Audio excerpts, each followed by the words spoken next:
धन्यवाद। और मेरे इलाके अध्यक्ष ग्रामीण, सबसे पहले मैं यहाँ उपस्थित माननीय प्रतिनिधि महोदय, महिला कांग्रेस के पदाधिकारी, मेरे साथ आए हुए उत्तर भारत कोऑर्डिनेटर मैडम मोहम्मद जी, अल्पसंख्यक प्रकोष्ठ के प्रधान सरदार जगन्नाथ सिंह नामधारी जी, महिला प्रकोष्ठ की राज्य प्रधान मैडम प्रतिभा द्विवेदी जी, मेरे सारे उपस्थित जिलाध्यक्ष, ब्लॉक अध्यक्ष, कैंडिडेट और शिक्षा के गणमान्य व्यक्तिगण, मेरे युवा साथी, हमारे मीडिया कर्मी, फोटोग्राफर, जिनका मैं आपके नाम भूल भी बहुत बार आप सबका मैं यहाँ आने पर आपसे धन्यवाद करता हूँ, अभिनंदन करता हूँ पूरे गिरिया की तरफ। कुछ बातें आज मैं आप सबके साथ बांटना चाहूँगा।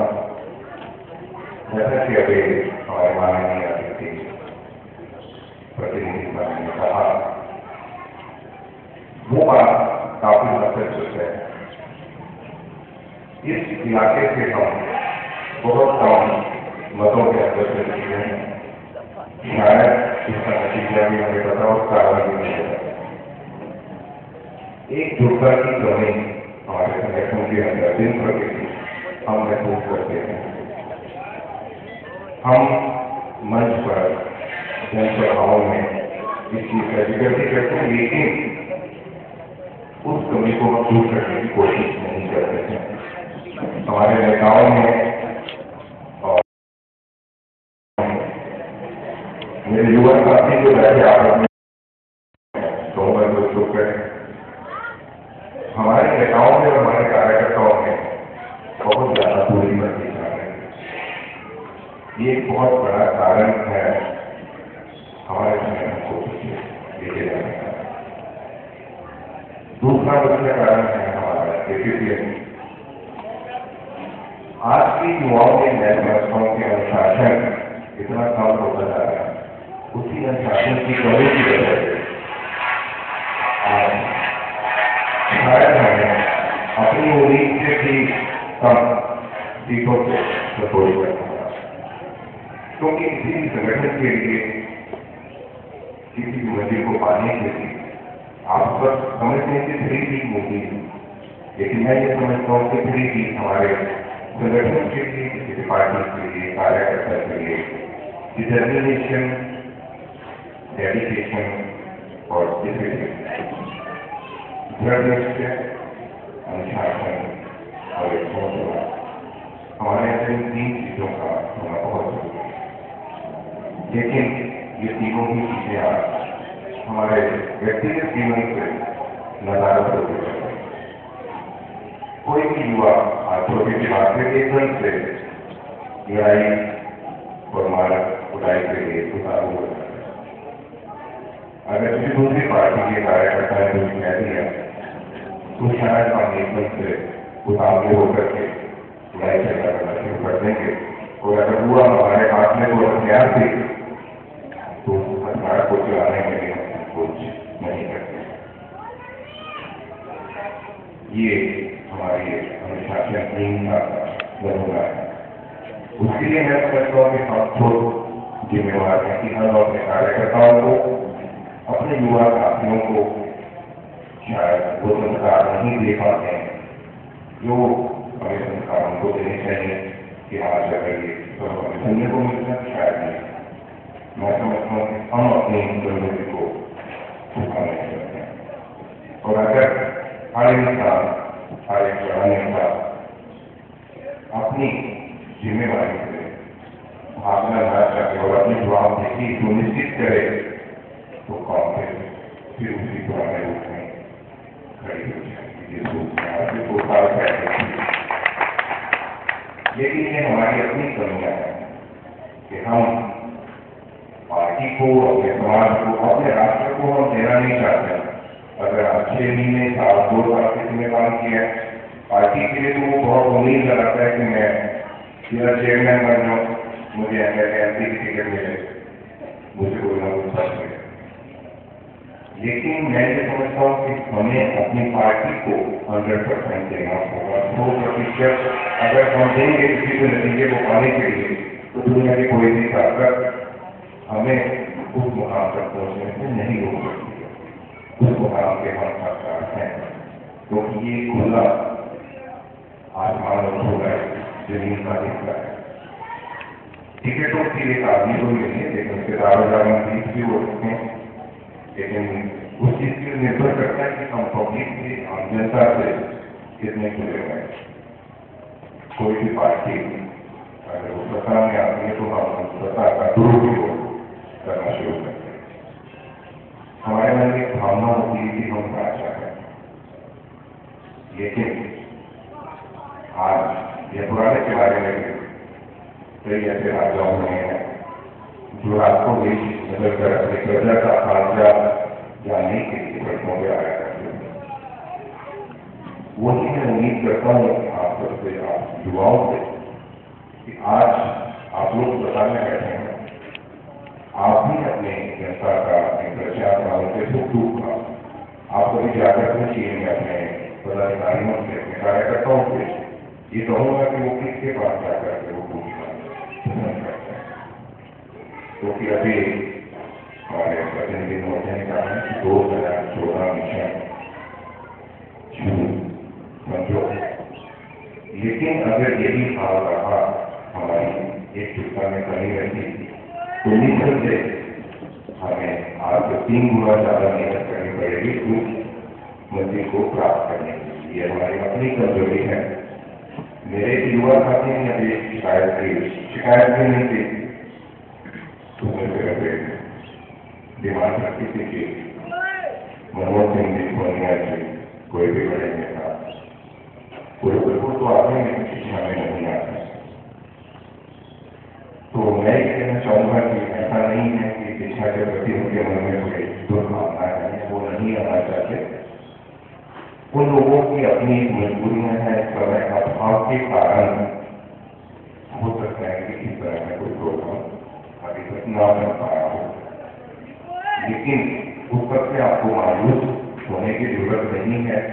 मेरे प्रिय जिला प्रधान ने कहा कि आज उपस्थिति कम है, लेकिन मैं अपने युवा साथियों से ये कहना चाहूंगा कि उनको निराश होने की जरूरत नहीं है। जैसे कि गुरु गोविंद सिंह जी ने कहा था कि सवाल आपसे एक लाऊं, मेरी भी एक निजी कोशिश है कि अगर कांग्रेस पार्टी के साथ हमारे 5 भी समर्पित कार्यकर्ता जुटते हैं कि वो ये कहें कि हम सिर्फ कांग्रेसी हैं, तो मैं समझता हूँ कि वो 50,000 के बराबर है। राष्ट्रीय अध्यक्ष श्री डॉक्टर आकाश गोयल जी, माननीय राष्ट्रीय अध्यक्ष श्री डॉक्टर आकाश गोयल जी, माननीय श्री। तो इसलिए समर्थन की भावना जब तक हमारे कार्यकर्ताओं में नहीं आएगी, किसी भी संगठन के लिए, किसी भी संगठन की मजबूती के लिए मैं बहुत जरूरी समझता हूँ कि समर्पण होना हमारे जीवन के अंदर बहुत जरूरी है। जितने भी महापुरुष हैं उन सभी का समाज के लिए, अपने राष्ट्र के लिए 100% समर्पण की भावना उनके अंदर थी। तो आप बहुत भाग्यशाली हो, ये जो साहब नारायण माता जी जिनके चरणों में आप बैठे हो। मुझे बहुत ज्यादा इतिहास तो नहीं पता है महान यात्रा का, थोड़ा सा पता है कि गुरु नानक देव जी यहाँ आए थे और उन्होंने भी गुरुद्वारा का इस जगह की नींव रखी थी। आप सब लोग, मैं भी, हम सब जाते हैं वहाँ पे उन महापुरुषों के चरणों में झुकाने के लिए, लेकिन शायद हम वहाँ से कुछ लेकर के नहीं आते। लेकर आने का मतलब ये नहीं कि हम वहाँ पे लंगर में बैठ के और प्रसाद और पूरी खा करके हम खा लें। आज उनके पास अगर वो वहां जाते हैं, उस मुकाम पे अगर वो बैठे हैं, वहां कुछ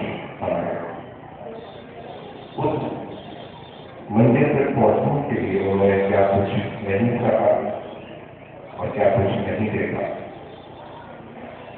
उससे ज्यादा उनके अंदर धैर्य या अपने अहंकार को खत्म करने की भावना। आज हम एक छोटा सा पद भी लेकर के आगे समझने में बहुत बड़े आशा बने।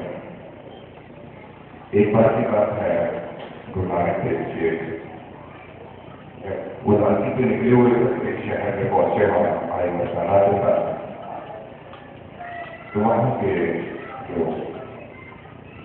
मुसलमान मौलवी भाई वहां के पहुंचे हुए संत थे, उन लोगों को ये चीज नागवार गुजरी कि कोई अनजाना सा आकर शायद हमारे शहर पे कब्जा करना चाहता है।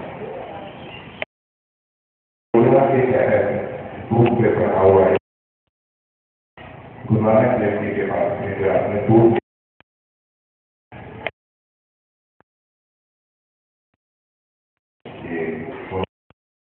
नियत के साथ तुम प्यारे को भेजना है।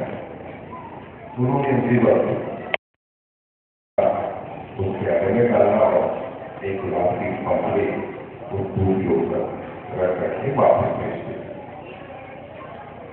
जब वो प्यारा वापस उन विद्वान जनों के पास पहुंचा तो वो सब नतमस्तक होकर वापस गुरु नानक देव जी के पास आकर उनके चरणों में गिर पड़े। तो अपनी गलती के लिए उनसे माफी मांगी। तब गुरु नानक देव जी ने एक चीज कही थी कि मैं आपका स्थान नहीं देने आया, जो आपने मेरे को भेजा, मेरा उद्देश्य सिर्फ यही था और एक गुलाब की पंखड़ी के आगे मैं भी आप के बीच में उसी तरीके से रहना चाहता हूँ। मैं आपका हाथ नहीं लेने आया। लेकिन आज हम सबसे ज्यादा दूसरे का हाथ लेने की कोशिश करते हैं। मेरे कहने का अभिप्राय मतलब सिर्फ इतना था कि जिससे हम मंदिर मस्जिद गुरुद्वारा कहीं भी जाते हैं, वहां से हम कुछ सीखने की कोशिश करें, अपने समाज, अपने राष्ट्र, अपनी पार्टी को देने की कोशिश करें। जब तक हम वो देने की भावना अपने मन में नहीं रखेंगे, हम उम्मीद करते हैं कि हमारा समाज हमें ये दे दे, हमारी पार्टी हमें ये दे दे, हमारा आदमी हमें ये दे। हम दो की चीज देखे तो हम 20 लाख रुपए की उम्मीद करते हैं, परमात्मा को भी रिश्वत देने की कोशिश करते हैं। लेकिन इन सब बातों से ऊपर उठकर हमें जाति और धर्म की राजनीति से ऊपर उठकर, क्योंकि आज हर स्टेट में तकरीबन हर पार्टी के अंदर जाति और धर्म को लेकर सीटों पर बढ़ा हुआ है। मगर ये बहुत अफसोस की बात है, युवा वर्ग आगे आए, पढ़ा लिखा वर्ग,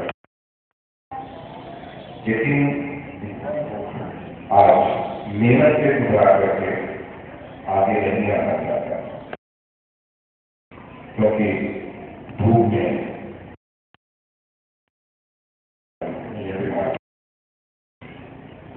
राहुल जी ने सपना किया युवा तो अपने रास्ता बनाना पड़ेगा, अपनी मंजिल तक पहुंचने के अपना रास्ता खुद बनाना पड़ेगा। जो आदमी अपना रास्ता खुद बनाने की कोशिश करेगा, उसको समाज की आलोचना, समाज की बुराई, समाज की अवहेलना, ये सब बर्दाश्त करना पड़ेगा। तो जितने भी हमारे महापुरुष या हमारे वेदों में उन पर ने अपना रास्ता खुद बनाया। आज इसी वजह से हम उनका नाम आदर के साथ देखें, क्योंकि स्वामी विवेकानंद जी ने एक चीज बोली कि जो आदमी खुद अपना रास्ता बनाएगा तो सबसे पहले चरण पे उसकी आलोचना होगी, दूसरे चरण पे उसका विरोध होगा और तीसरे चरण में वो उसके पीछे इसके अनुयायी बनेंगे। लेकिन हमारा युवा आज पहले ही चरण में जब पॉलिसी की उसकी विरोध होती है, आलोचना होती है, तो थोड़ा करके घर पे आता है। लेकिन याद रखना, आलोचना भी उसी की होगी, विरोध भी उसी का होगा जो समाज के लिए काम करे। घर बैठे इंसान की ना तो आलोचना होगी, ना आपका नाम होगा,